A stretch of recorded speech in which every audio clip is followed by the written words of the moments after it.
Mais uma vez. Amém. Muito obrigado, meu amigo. Muito obrigado a todos que nos conduziram a esse louvor, esse tempo de adoração ao Senhor. É uma alegria muito grande poder, nesse domingo pela manhã, adorarmos a Deus juntos em um culto comunitário como esse. Estou muito feliz. Na semana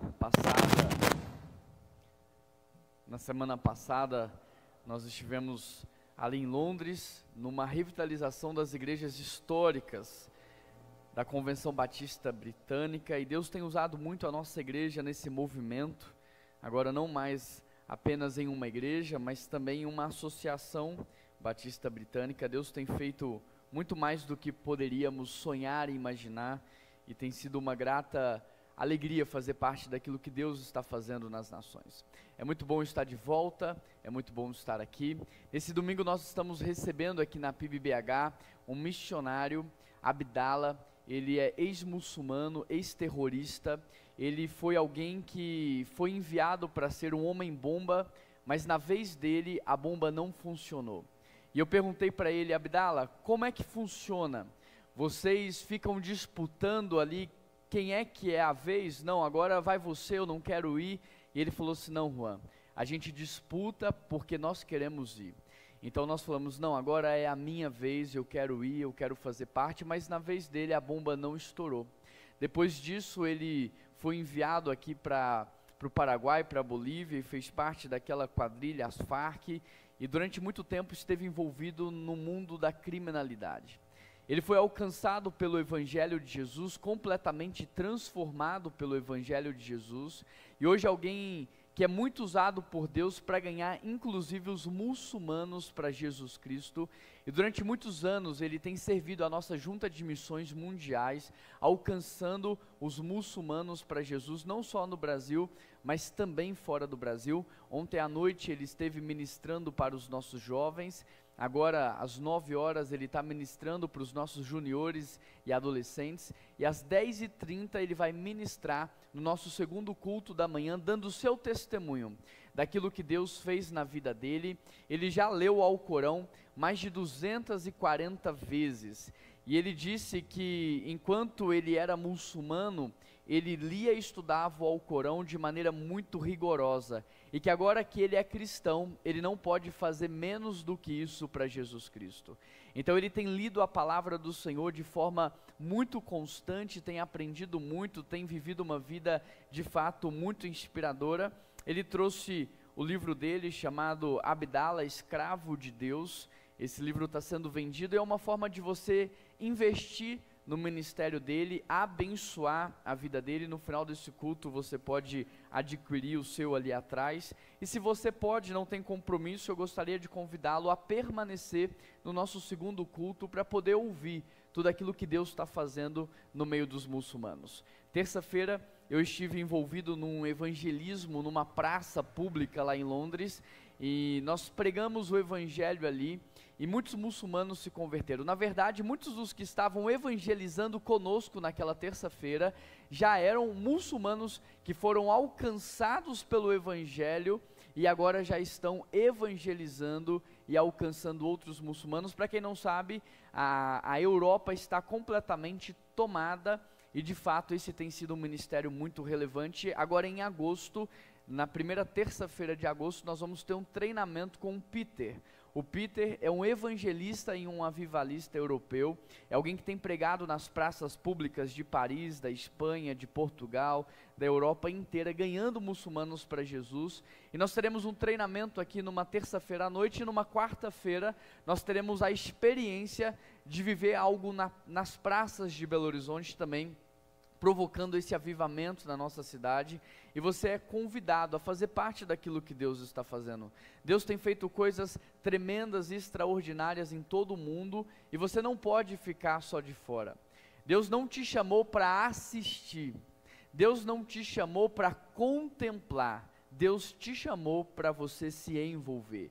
Deus chamou você para fazer parte do que Ele está fazendo. Ser cristão é muito mais do que aplaudir, é muito mais do que assistir, é muito mais do que contemplar, mas é fazer parte daquilo que Deus está fazendo, e é um privilégio muito grande. Eu queria que você se envolvesse em tudo isso.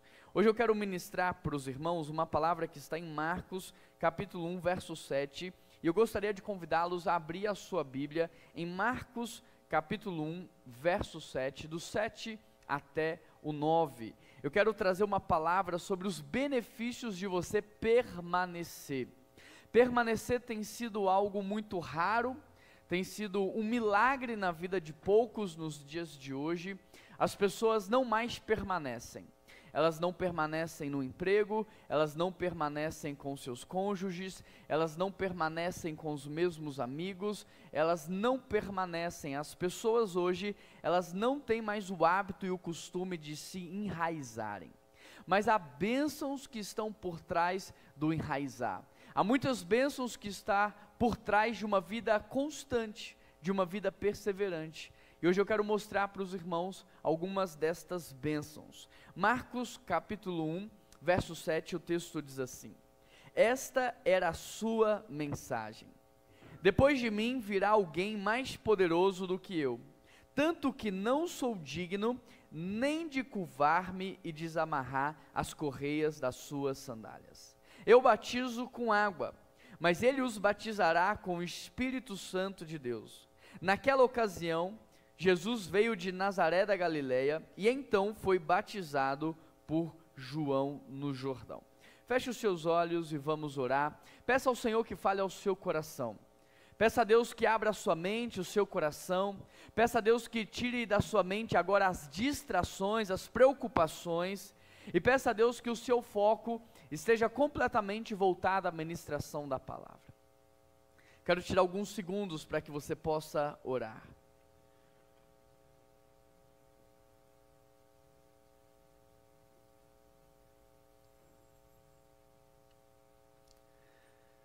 Deus, nós queremos te agradecer, porque a tua presença no nosso meio, ela é real. Nós queremos te agradecer porque as tuas misericórdias foram renovadas sobre as nossas vidas, e nós somos alcançados com graça nessa manhã. Muito obrigado, Deus, pelo privilégio que nós temos de poder cultuar ao Senhor num domingo tão bonito como esse, de forma pública, Deus. Muito obrigado porque ainda não é necessário que façamos um culto às escondidas. Não, nós podemos fazer isso em plena praça, em pleno marco zero dessa cidade, Pai.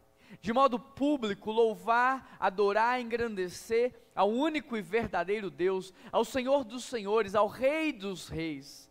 Nós queremos pedir ao Senhor que ministre aos nossos corações nessa manhã uma palavra que é viva e eficaz.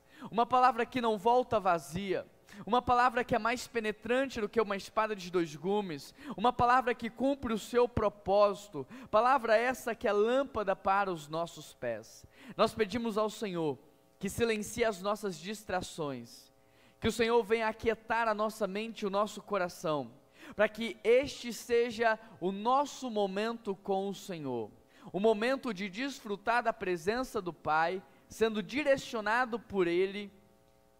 Nós pedimos ao Senhor que fale aos nossos corações. Essa é a oração que nós fazemos em nome de Jesus, que nós oramos, e toda a igreja diz. Você já percebeu que sair é sempre mais fácil? Você já percebeu que sair do emprego é mais fácil do que superar as crises que você está passando naquele lugar? Você já percebeu que nos dias de hoje é muito mais fácil abandonar os amigos e começar novas amizades? Nesse mundo de rolar a tela, nesse mundo onde tudo é muito rápido, nesse mundo do fast food, você já observou o quanto isso tem modelado a nossa maneira de viver? O quanto é muito mais fácil hoje trocar o cônjuge do que vencer as batalhas, superar as crises, recomeçar, perdoar, persistir, avançar.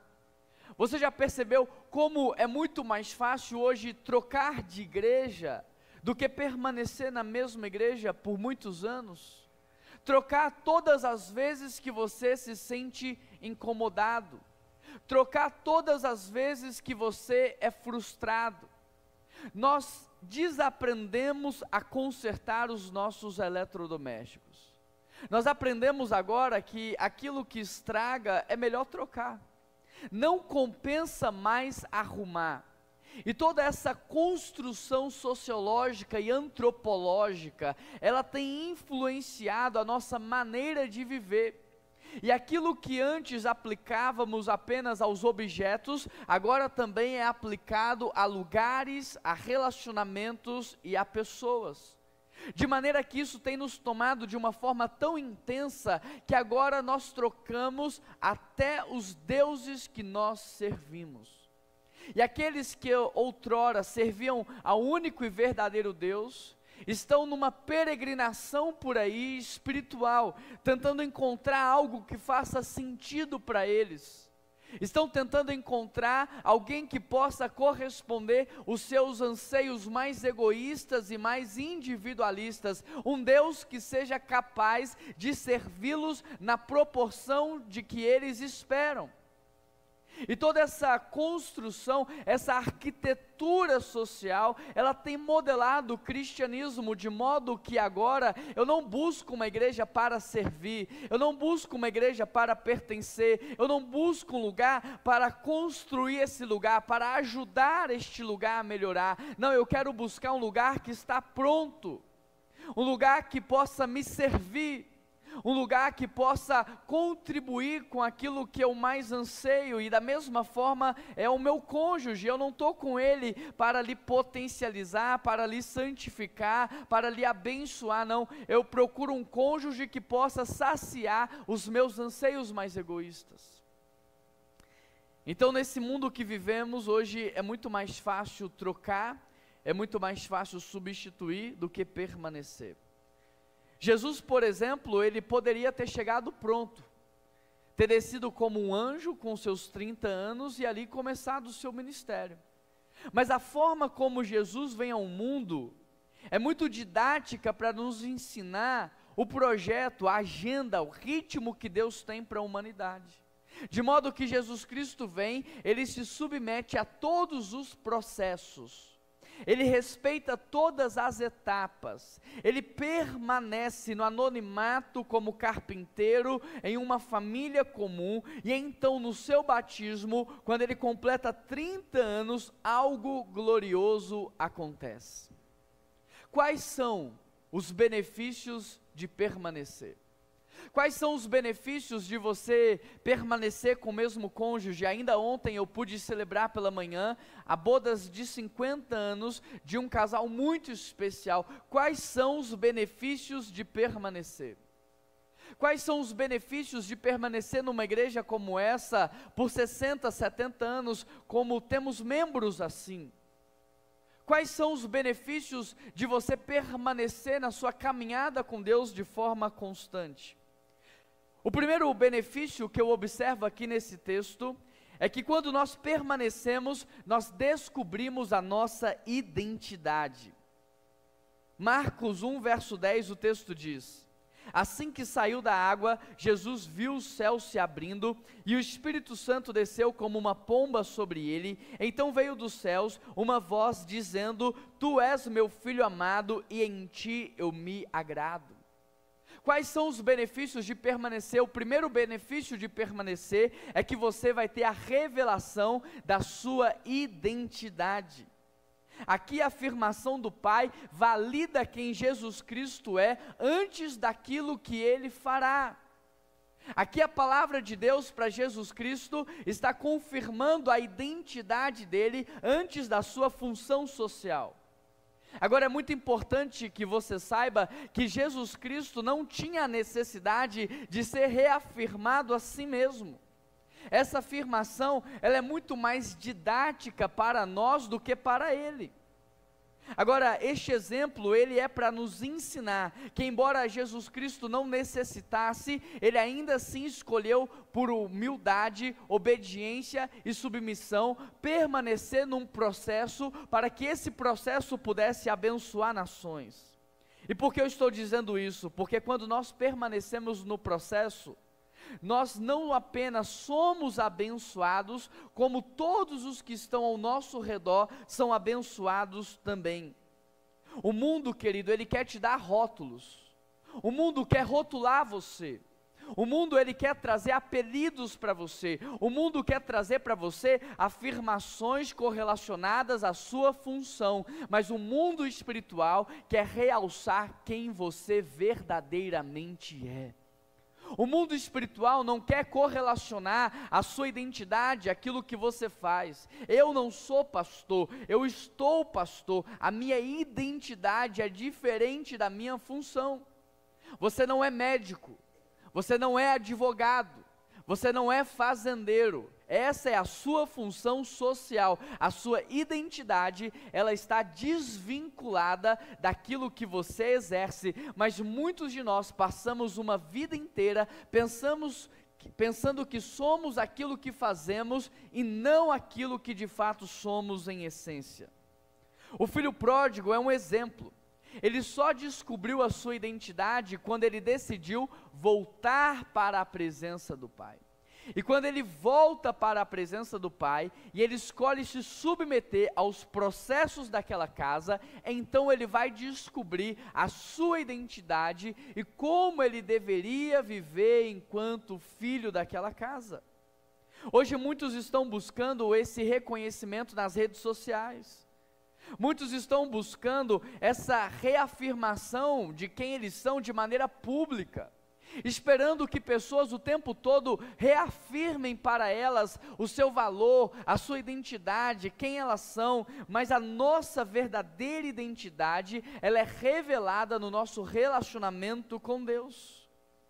Quando nós permanecemos, não vivemos mais de rótulos. Quando nós permanecemos, nós não vivemos mais da opinião alheia. É como se alguém dissesse para mim: olha, eu não gostei da sua roupa rosa, isso não vai me afetar, porque eu sei que eu não estou vestido com uma roupa rosa. O fato de você permanecer faz com que a convicção de quem você é seja algo real. E isso te liberta de uma prisão social e de uma escravidão de ficar o tempo todo buscando afirmação. Identidade não é algo que a gente constrói na faculdade, identidade não é algo que a gente constrói com a nossa função, não é algo que se constrói nas redes sociais, não é algo que se constrói no palco. Identidade é algo que se discerne na presença de Deus.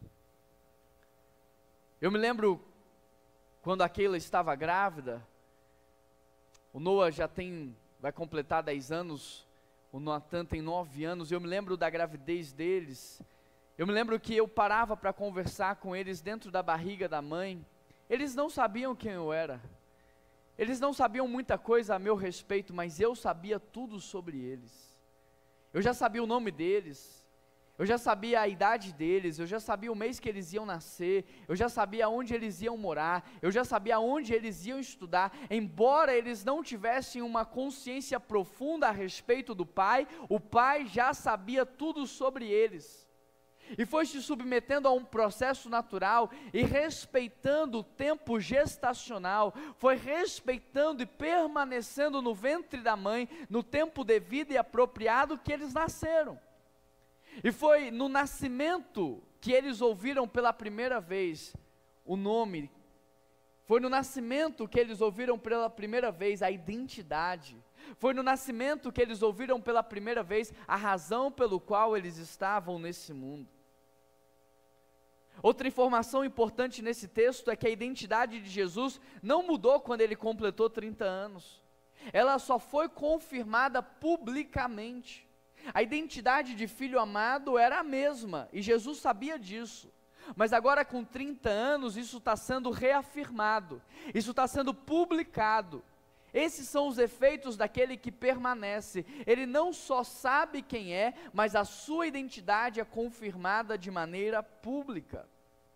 O segundo benefício que eu encontro nesse texto de quem permanece, é que é revelado o seu valor. Não apenas a sua identidade, mas o seu valor também é revelado. O texto continua dizendo: tu és meu filho amado e em ti eu me agrado. A palavra amado no grego, ela expressa muito mais do que você pode imaginar. É um prazer profundo, intenso, completo. É uma satisfação completa. É como se o próprio pai estivesse dizendo para o filho: eu me realizo completamente em você, eu estou completamente satisfeito, eu encontrei a plenitude da satisfação ao olhar para você. Mas se você observar bem, Deus se agradou de Jesus antes dele fazer os seus milagres. Deus se agradou de Jesus antes que ele pudesse morrer naquela cruz, antes que ele pudesse pagar o preço dos nossos pecados. Enquanto que no mundo você é medido pela sua produtividade, no reino de Deus você é valorizado pela sua identidade. O mundo, ele calcula o seu valor pelo quanto você gera. Mas no mundo espiritual, o seu valor é medido pelo que de fato você é, pelo que você carrega, pela sua essência. Deus se agrada de Jesus antes dele curar, antes dele pregar, antes dele multiplicar o pão. Ou seja, o valor não está naquilo que nós fazemos. O valor está em quem nós somos. Sabe o que te faz insubstituível? Uma vez eu perguntei isso para a minha equipe ministerial: sabe o que faz de vocês pessoas insubstituíveis? E muitos pensaram que era aquilo que eles sabiam fazer. Mas se você observar, principalmente aqui em Minas Gerais, sempre atrás de uma montanha tem outra montanha maior. Sempre tem alguém que sabe fazer mais rápido e melhor do que você. Não é o que você faz que te faz ser insubstituível. O que te faz ser insubstituível é a sua identidade, porque embora sim, possa existir outras pessoas que façam até melhor do que você, mas como você, só você faz, só você é você, ninguém pode substituir você na nossa relação. Eu posso sim ter outros membros na minha equipe, eu posso sim ter outras pessoas enquanto funcionários da nossa igreja, mas como você não, na nossa relação, você é insubstituível. Ou seja, o seu valor não está naquilo que você produz, o seu valor está em quem você é. O seu valor está na sua essência, o seu valor está na maneira como nós nos relacionamos um com o outro. Davi foi escolhido quando ainda era um pastorzinho de ovelhas, uma profissão extremamente rejeitada naquele tempo e desvalorizada. Davi era um homem que cheirava animais, alguém que as pessoas não queriam ter por perto, mas ele foi escolhido rei de Israel, não pela sua produtividade, mas pela sua essência. Davi era um homem segundo o coração de Deus, ele foi escolhido pela identidade dele e pela relação que ele tinha com Deus. Agora me diz, se você parar de produzir, você ainda assim se sentirá valioso? Se você hoje não puder produzir mais, você ainda assim se sentirá uma pessoa valiosa ou se sentirá uma pessoa fracassada? Há muitos idosos, há muitas pessoas doentes, há muitas pessoas que com o tempo perdem a condição de trabalhar e que nesse momento da vida começam a passar por crises de identidade, crises de valor pessoal, porque ao longo da vida inteira elas pensaram que elas eram aquilo que elas faziam. E portanto, se agora eu não posso fazer, então eu deixei de ser. Não, você não perdeu a sua essência, você não perdeu a sua identidade, portanto você também não perdeu o seu valor. Agora, quem entende isso? Quem aprende a permanecer. Quem permanece, confia no valor que é atribuído à sua essência e não o valor que é atribuído à sua função. Deus não está contratando funcionários, Deus está formando uma família. Deus não está montando uma empresa, Deus está formando uma família. Você não serve para ser importante, você serve porque você já é importante para Deus. Você não serve para fazer parte, você serve porque você já faz parte. Eu não sirvo para fazer parte da família Nossi Gomides. Não, porque eu já nasci na família Nossi Gomides, então agora eu posso servir. Eu não sirvo para fazer parte da PIB-BH, mas porque eu faço parte da PIB-BH, então agora eu sirvo, servir no estacionamento, servir limpando um banheiro, servir como hold num culto como esse, servir faz parte, porque servir é representar a família. Se você for na minha casa, por exemplo, eu vou te servir, mas eu não vou te servir porque eu quero fazer parte daquela casa. Eu te sirvo porque eu sou parte daquela casa. Eu te sirvo porque eu represento aquela família e eu desejo que você se sinta em casa nessa família. A mesma coisa é dentro de uma igreja. É porque você faz parte, é porque você representa a família que agora você pode servir. O seu valor não está naquilo que você faz, o seu valor está naquilo que você é, o seu valor está na sua essência, o seu valor está na família que você faz parte. O favor de Deus não vem sobre a performance, o favor de Deus vem sobre a filiação. Quais são os benefícios então de permanecer? Em primeiro lugar, descobrir a sua identidade. Em segundo lugar, descobrir o seu valor. Quais são os benefícios de permanecer? Em terceiro lugar, descobrir o nosso propósito. A identidade de Jesus, como eu já disse, não mudou aos 30 anos. Mas quando a identidade dele é revelada de forma pública aos 30 anos, o propósito de tudo isso é revelar de forma pública a função social que Jesus haveria de ocupar. A identidade dele é revelada como uma maneira de revelar também o seu propósito. Porque o que nós precisamos entender é que identidade e propósito não são coisas que caminham de maneira oposta. Identidade e propósito são coisas que caminham de maneira correlacionada. Por exemplo, se eu falar aqui alguns nomes, você vai pensar de maneira muito rápida no propósito desse nome. Por exemplo, quando eu falo Hilux, de maneira muito rápida, vem à sua mente o propósito de uma Hilux.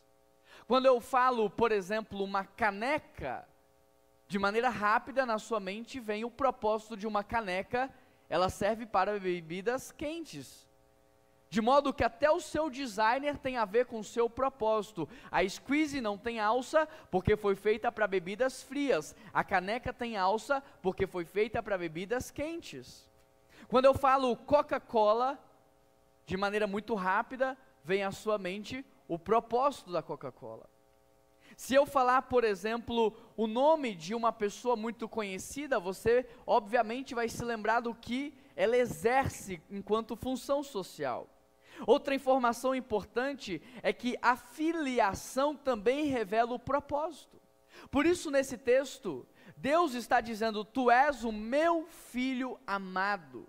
Ou seja, a filiação, o nome, a identidade, tudo isso tem a ver com aquilo que Jesus Cristo haveria de fazer.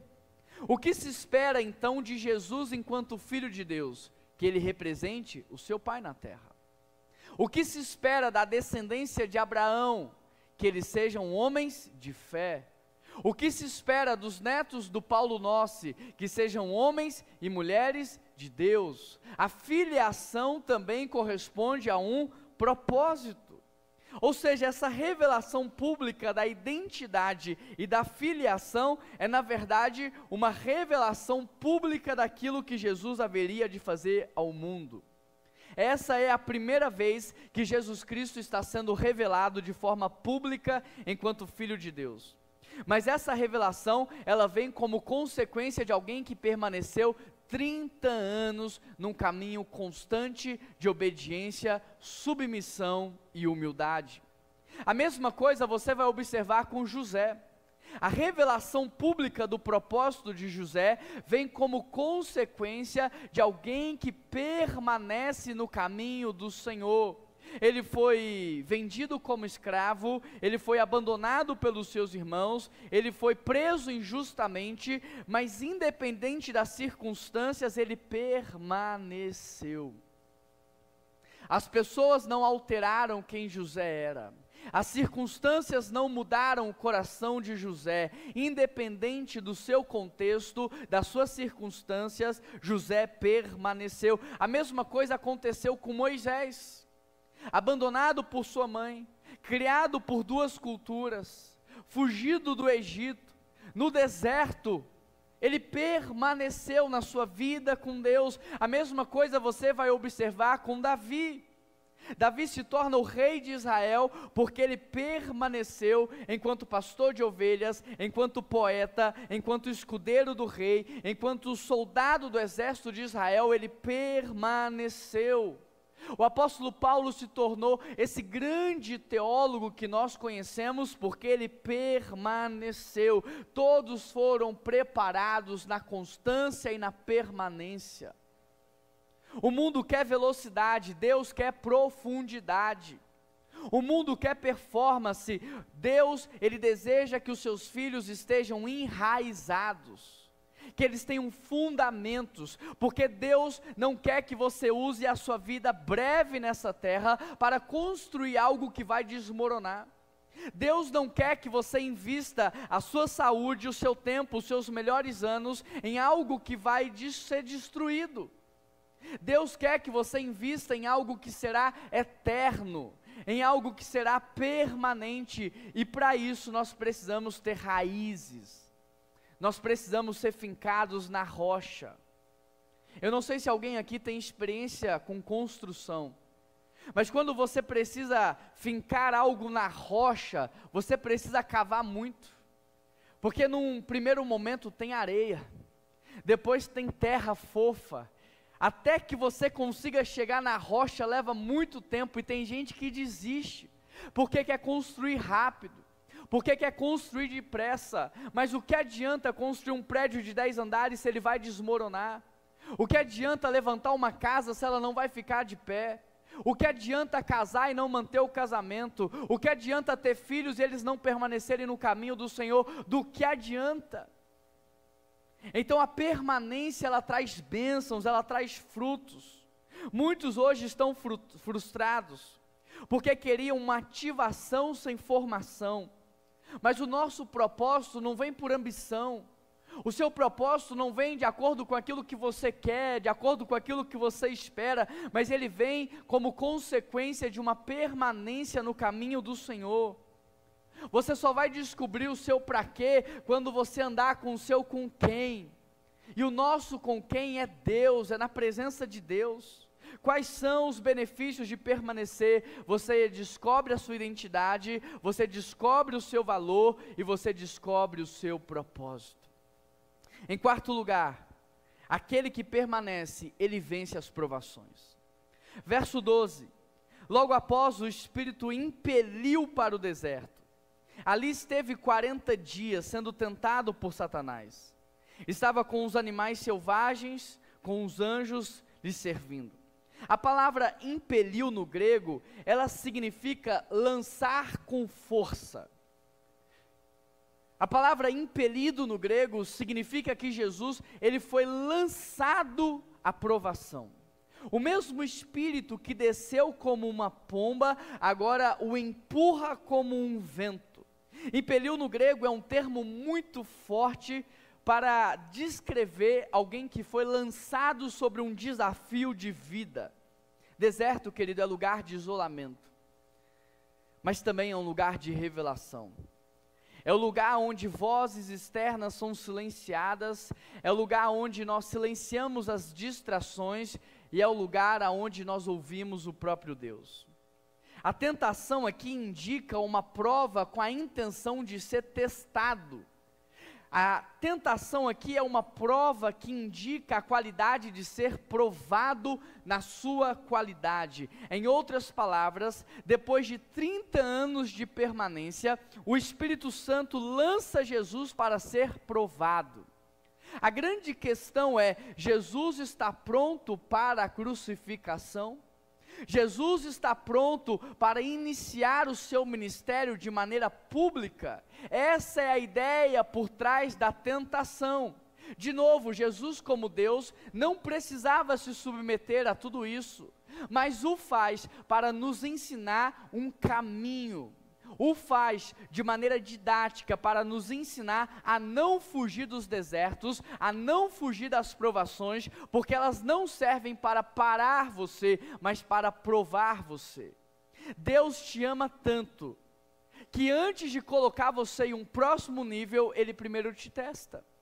Deus te ama tanto, que antes de lançar você em um nível ainda mais desafiador, Ele primeiro se certifica se você está pronto para isso ou não.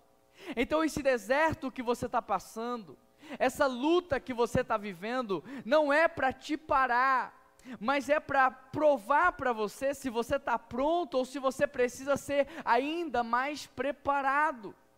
No caso de Jesus, os 30 anos foram suficientes, e ali Jesus é aprovado, e Ele pode iniciar o seu ministério público.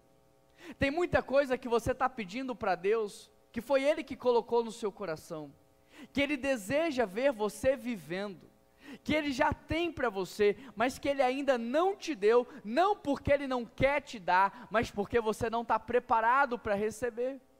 Tem muita coisa que se o Senhor entregar nas suas mãos hoje, você não vai saber administrar, você não vai saber usar, pode ser que você se perca. Então talvez ao invés de orar dizendo Deus me dê, Deus me dá, talvez você deveria orar dizendo Deus me prepara para receber, me ajuda a amadurecer, fortifica o meu caráter, fortifica a minha integridade, me prepara para lidar, me prepara para vencer as provações.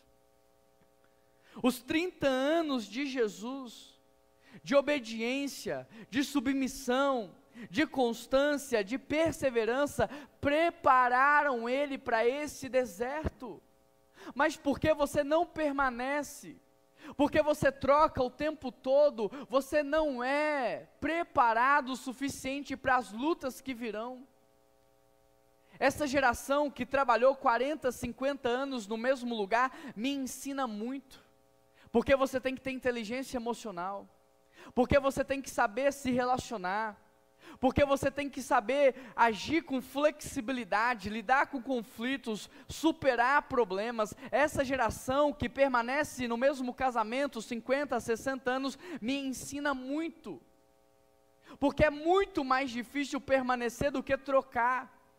Na minha opinião, quem troca o tempo todo não tem sucesso em nada, porque é muito fácil ser bom por um ano num lugar diferente. É muito fácil ser um pregador itinerante, é muito fácil você o tempo todo agradar uma pessoa nova. Difícil é conquistar a mesma pessoa há 50 anos, difícil é poder alimentar uma igreja por 30 anos, difícil é você ser um bom funcionário na mesma empresa por 10 anos. Bom de verdade não é quem troca o tempo todo, é quem permanece. Quem permanece está sendo preparado por Deus para desafios maiores. Jesus venceu o deserto porque permaneceu. O que nós precisamos entender é que deserto não é castigo, deserto é academia espiritual. Provas não significam rejeição, mas treinamento. A unção, ou quanto mais você carrega dentro de si, é equivalente, proporcional à quantidade de provas que você vai passar na sua vida. O seu ministério futuro tem a ver com as provas que você está vivendo hoje. Deus permite provas na vida do cristão para fortalecê-lo. O deserto não é para você fugir, o deserto é para você ser aprovado. Jesus permaneceu e venceu, nos ensinando que esse é o caminho que os cristãos devem percorrer. Quando você foge do deserto, você leva o deserto com você. Quando você troca de lugar, porque você está tendo um problema naquele lugar, entenda, você não aprendeu a resolver o problema, ou seja, você pode ir para um lugar novo, mas nesse lugar novo, você vai levar aquele mesmo problema com você. Porque Deus não mandou você trocar, Deus mandou você aprender, Deus mandou você substituir, Deus mandou você consertar. O nosso ministério é o ministério da reconciliação. Nós somos resolvedores de problema, nós somos abençoadores. Permanecer não é fácil, permanecer dói, mas abandonar te destrói. Tem muita gente que tem 50 anos e ainda está recomeçando. Tem muito pastor com 40 anos de ministério, que a cada 2 anos está começando de novo. Não pega as bênçãos do permanecer. Toda semente que você lança não nasce no dia seguinte. Tem sementes que demoram 10 anos para gerar frutos. Tem sementes que vão levar décadas e décadas para gerar frutos. Quando você troca, você nunca colhe o que você plantou, porque você só está sempre colocando semente nova, e nunca colhendo dos benefícios da constância e da permanência. O início do meu namoro não foi fácil, eu era muito novo, não tínhamos maturidade, mas hoje, com 20 anos de relacionamento com a mesma pessoa, eu estou aqui para dizer para vocês, vale a pena. Hoje é muito melhor, hoje é muito mais fácil, hoje a gente desfruta de algo sobrenatural, mas porque a gente aprendeu a resolver os nossos problemas. Permanecer na mesma igreja muitos e muitos anos, eu sou a 3ª geração da mesma família nessa igreja, os meus filhos são a 4ª geração da mesma família na mesma igreja. Permanecer muito tempo em uma igreja não é fácil, mas hoje é muito melhor, é muito mais fácil do que era no início, porque nós aprendemos a resolver os problemas. Quais são os benefícios de permanecer?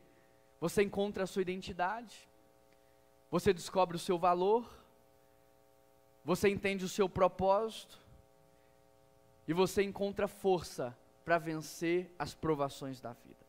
E a 5ª e a última coisa que eu aprendo aqui nesse texto, é que nós aprendemos a ter prioridade quando nós permanecemos. Depois que João foi preso, Jesus foi para Galiléia, proclamando as boas novas de Deus. A Galiléia é a periferia espiritual de Israel. É um lugar que as pessoas não queriam ir. Jerusalém era o epicentro. Jerusalém era o lugar mais glamuroso de Israel. A Galiléia não. Mas Jesus, ele não vai para o lugar aonde todos querem estar. Ele não cede à pressão popular. Ele não cede às distrações. Ele tem foco. Ele tem objetivo, ele sabe o que ele tem que fazer. Jesus também, no momento da dor, ali no jardim do Getsêmani, ele não se perdeu, ele não se paralisou diante das tragédias que aconteceram com ele, ele não desistiu do ministério quando Judas o traiu ou Pedro o negou, ele permaneceu firme na sua missão. Jesus não se distraiu com os aplausos da multidão, com o glamour que ele recebeu, com a influência que crescia de maneira extraordinária. Não, Jesus permaneceu na sua missão. João Batista, o texto diz que era o seu precursor, e Jesus era o cumprimento da promessa. João agora está saindo de cena, mas Jesus não sai do foco. Quando tudo ao redor está mudando, Jesus permanece. O foco de Jesus era a proclamação do Evangelho. Ele sabia que essa era a prioridade. Ele não desperdiçou energia com coisas supérfluas. Entenda uma coisa, a minha e a sua energia, ela é limitada. A nossa energia não é ilimitada. Então, quando você não tem foco, quando você não tem prioridade, você sai atirando para todos os lados, gastando energia em muitos projetos e não realiza nada. Mas quando nós permanecemos, nós temos foco. Quando nós permanecemos, nós temos objetivo. É como uma folha que você coloca no sol, no máximo ela vai ficar amarela. Mas se você pegar uma lupa e colocar sobre ela, ela vai pegar fogo. Tem muita gente vivendo uma vida amarelada, mas Deus te chamou para viver incendiado. Deus chamou você para ter foco e objetivo na vida. Se o diabo não conseguir derrubar você, entenda isso, ele vai tentar te distrair de todas as maneiras. se ele não conseguir destruir a tua santidade, a tua integridade, então ele vai tentar distrair você, sabe como? Com boas propostas, propostas para tirar você do seu propósito, e ter foco é aprender a dizer não para oportunidades. Porque tem muita gente que diz assim, mas é uma oportunidade, sim, é uma oportunidade para outra pessoa, para mim não é. Tem muita gente que diz, mas é uma boa coisa, sim, é uma boa coisa, mas para um outro momento da vida, para uma outra fase ou para uma outra pessoa, para mim não é, porque agora eu tenho um foco, eu tenho um objetivo, eu tenho uma prioridade, eu sei aonde eu quero chegar. Somente quem permanece aprende a distinguir o urgente do importante.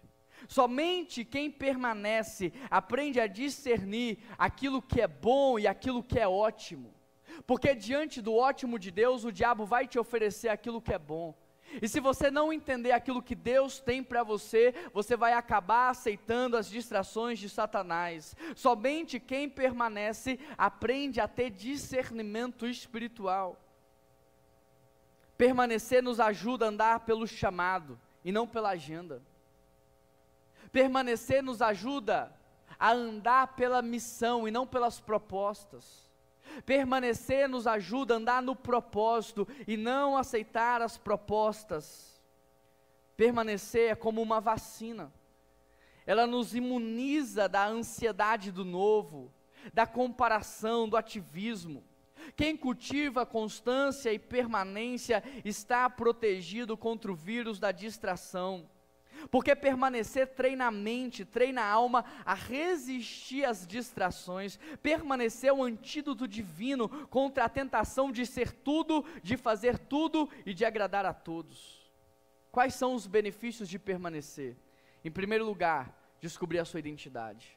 Em segundo lugar, descobrir o seu valor. Em terceiro lugar, entender o seu propósito. Em quarto lugar, encontrar forças para vencer as provações. E em quinto e último lugar, andar focado nas prioridades da vida.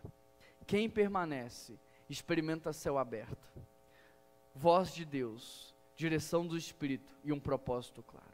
Quem permanece, descobre quem é, entende quanto vale, encontra o seu propósito, encara as provas com coragem, atravessa os problemas com fé, alinha a vida com o céu.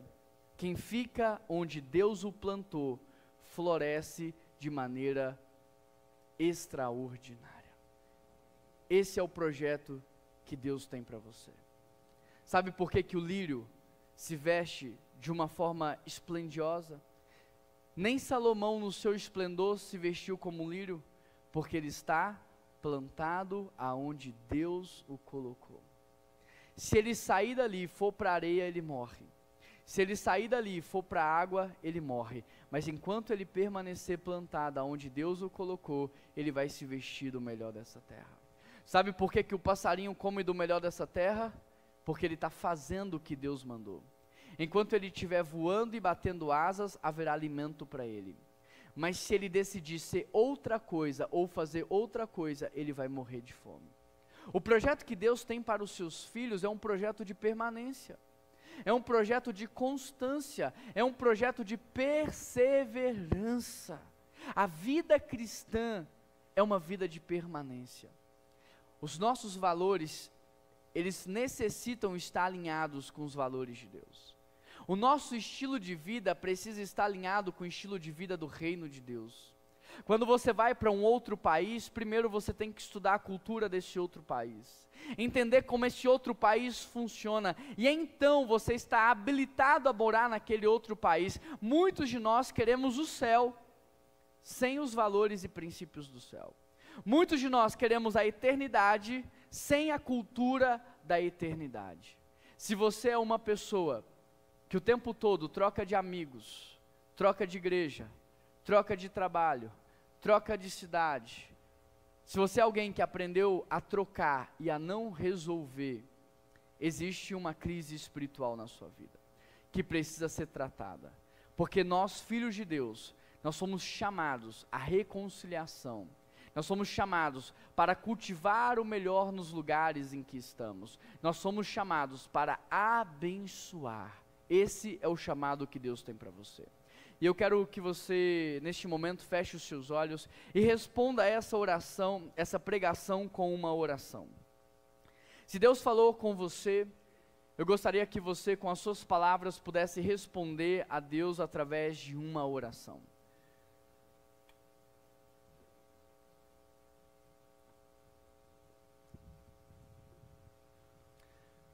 Assuma compromissos com Ele.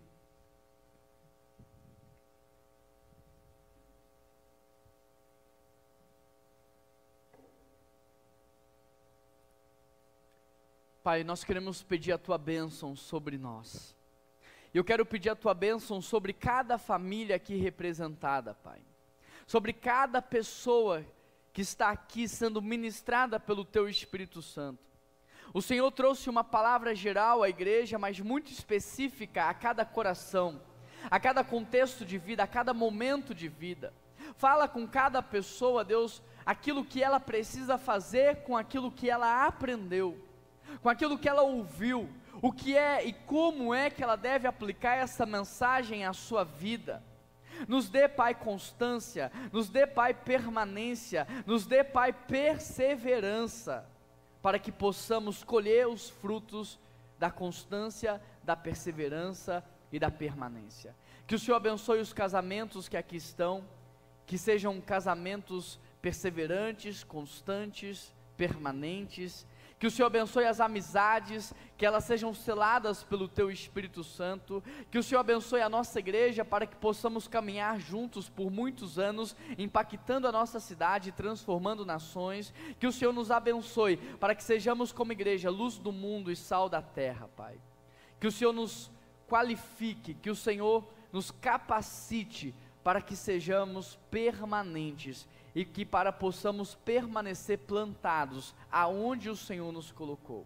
Essa é a oração que nós fazemos, em nome de Jesus que nós oramos, e toda a igreja de Jesus diz: se coloca de pé por um instante. Nós teremos agora o nosso momento de dízimos e ofertas, e você pode entregar o seu dízimo e a sua oferta através do Pix da nossa igreja, ou através do gasofilácio que está aqui na frente. Só não deixe de fazer esse momento de louvor e adoração ao nosso Deus. Também quero reforçar para os irmãos o convite de hoje, para aqueles que podem permanecerem no segundo culto. Nós iremos receber no nosso segundo culto o missionário Abdala.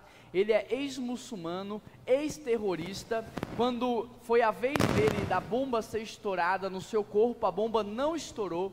Depois disso ele foi servir como terrorista às Farc no Paraguai, na Bolívia, quando ele foi alcançado por Jesus aqui em Foz do Iguaçu, e a partir desse momento ele teve a sua vida completamente transformada, e por muitos anos o Senhor agora tem usado ele para ganhar os muçulmanos para Jesus, e no culto agora das 10h30, ele vai compartilhar o seu testemunho, e eu gostaria muito que você pudesse ouvir o testemunho dele. Que Deus abençoe os irmãos, e que nós possamos ter agora o nosso momento de dízimos e ofertas ao Senhor.